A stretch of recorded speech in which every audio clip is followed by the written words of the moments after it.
So our ice arena is a sand-based. It's either rinks are either sand or concrete. Ours is sand. So we have miles and miles of pipe that go underneath here, and they're covered in sand. And then the compressors are turned on. It freezes the sand. You paint the sand, and then you put about an inch worth of water on there in very small layers. I mean, you're talking one of those sprinklers that goes like this, and that's how you fill up the ice here. Ours it uses glycol, and that's down to about 7-8 degrees. Probably about 9 in the summer because it's hard to keep it that cold.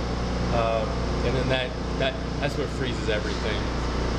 In our compressor room, ours is a two-part system. So we have Freon that the compressors, they take away all the heat from that Freon, and that in turn chills the glycol, which is going underneath here. It's not all Freon. Some people might think, or some people say, that's an easier. Why don't you just use all Freon? Well, Freon is very expensive.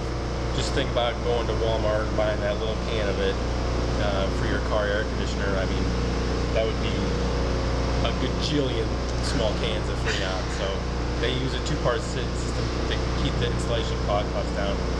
And then to cool off the Freon, because it is very hot, then after it chills down the glycol, we have a cooling tower up on the roof. It's like a big radiator. There's a bunch of pipes that are going in there, and the Freon's going back and forth. There's water jets that spray on there. And, I've heard in the summer from our water treatment company that when it's 90 degrees outside, we are evaporating 8 gallons of water a minute from our cooling tower, which is crazy.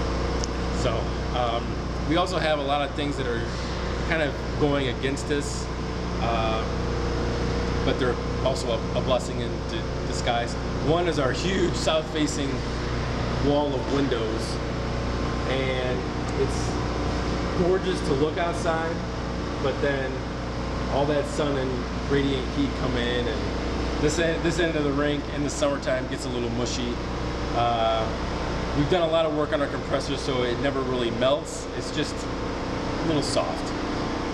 We also, have the skylights up above, big open air. We're right next to the food court, so all the heat from the grills, it seems to get sucked down here. Every time the door's open, all that heat from the outside, that comes in, and the wind circulation pattern, it just seems to suck it right on the rink, and it just goes like this. It's like a little mini typhoon out there.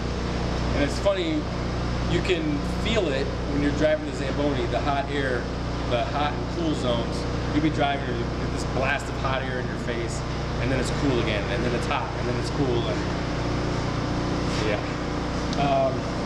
So while we got all that going against us, it's still absolutely gorgeous here to skate.